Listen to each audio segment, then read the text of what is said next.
Alô, pessoal. Eu quero dar aqui um esclarecimento que, como diz a Roxane, para os inimigos é inútil e para os amigos é talvez desnecessário. Em geral, o pessoal de mídia e até os intelectuais universitários, a área deles está circunscrita à política do dia. Quer dizer, quem está no poder, quem está na presidência, quem vai ser ministro, quem manda nisso, quem manda naquilo, quem tem as verbas na mão.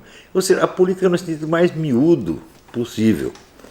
E essa política miúda é feita assim, como se fosse mosquitinhos que um vento varre e joga para longe, eles nem percebem o que aconteceu.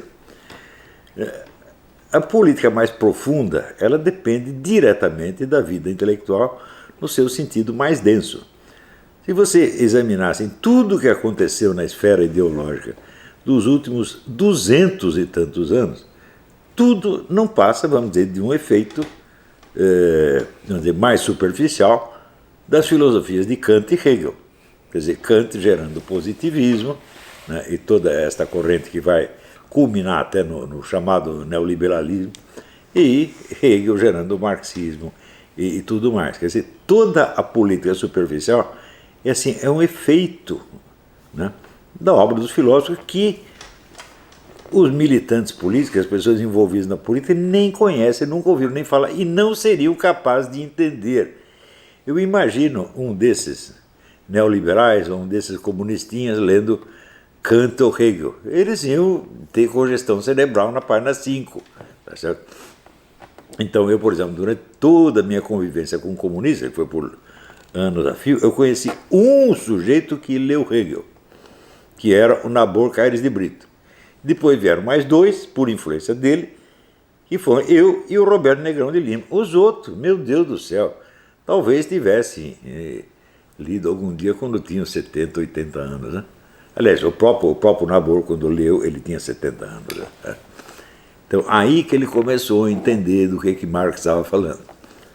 Mas isso é para explicar para vocês o seguinte: esse pessoal todo começou a falar de mim agora, porque descobriu que eu indiquei 2 ministros. Eu digo, mas escuta, grande porcaria indicar 2 ministros, que é uma coisa que tudo quanto é partideco de bosta está fazendo desde que existe a República, porra.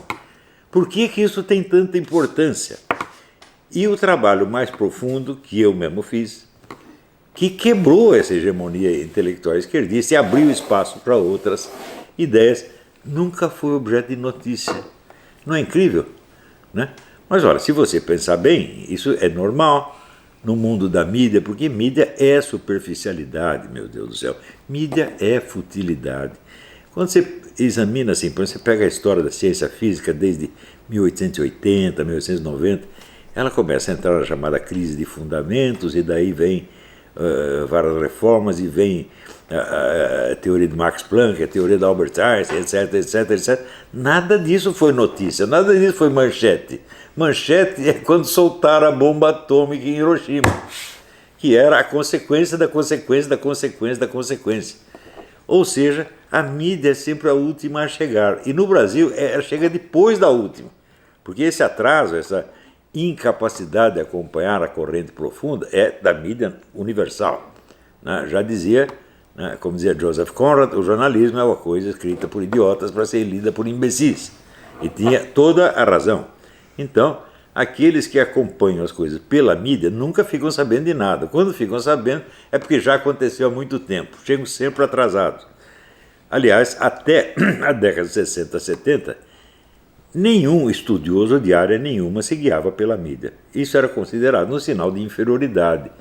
Agora todo mundo, né, se guia pela mídia e acha que isso é bonito. Aliás, isso começa com a Folha de São Paulo. Foi a Folha de São Paulo com o caderno Mais. O caderno Mais virou uma espécie de house organ da Folha de São Paulo, uma house organ da USP, e daí assim, as ideias da USP estavam todas no Mais, então quem seguiu o Mais estava seguindo a USP. Então o jornalismo começou a determinar o conteúdo da discussão nas esferas intelectuais, aí acabou mesmo, gente, aí é para ninguém mais entender porra nenhuma nunca mais. Agora, a política do dia, esse negócio de nomear ministro e de eleger presidente, nunca me interessou no mais mínimo que seja.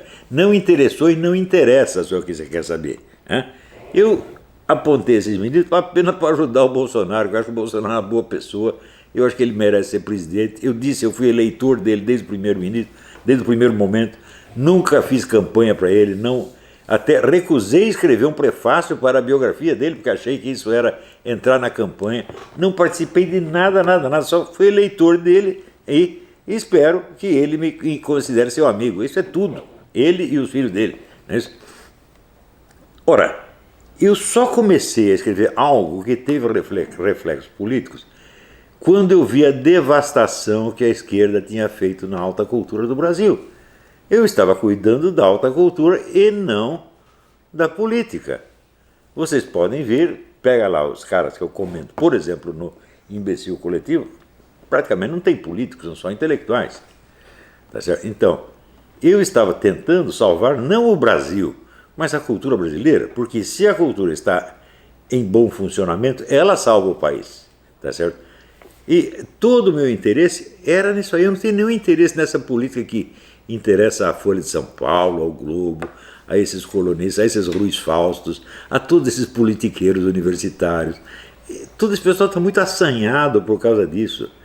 Olha, quem está no poder, na verdade, quem está no governo, não é uma coisa tão importante assim.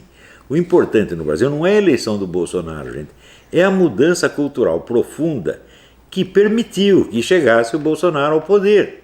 E o Bolsonaro está consciente disso, que ele não saiu do nada, não é ele o autor da situação toda. Né? Esse negócio veio de muito antes, tá certo? Então, esta mudança cultural, ela se transmutou numa mudança política em prazo demasiado curto. Né? E isto coloca o atual governo numa posição bastante frágil, porque ele não tem a hegemonia cultural, tá certo?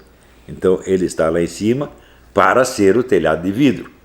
Né? E você veja, o governo anterior roubou bilhões, trilhões na verdade, quando chega o negócio do BNDES, chega aos trilhões, é reconhecidamente, né, o governo que cometeu os mais vastos crimes de corrupção estatal que se tem notícia na história.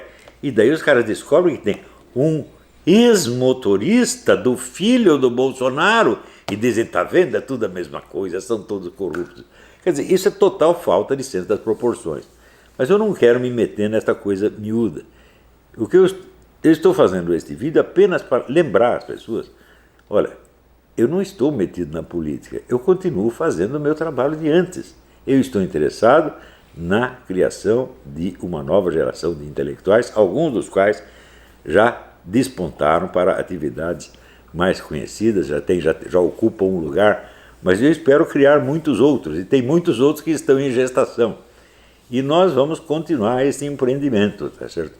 E nós vamos, com isto, ocupar os espaços, tá certo? E, mais dia menos dia, esse pessoal da esquerda ou terá que subir de nível, o que eu não acredito que eles possam fazer, porque eles já se corromperam até o fundo da alma, tá certo? Ou então eles vão desaparecer do cenário, sem nenhuma atividade propriamente política da nossa parte. É isso, obrigado, gente.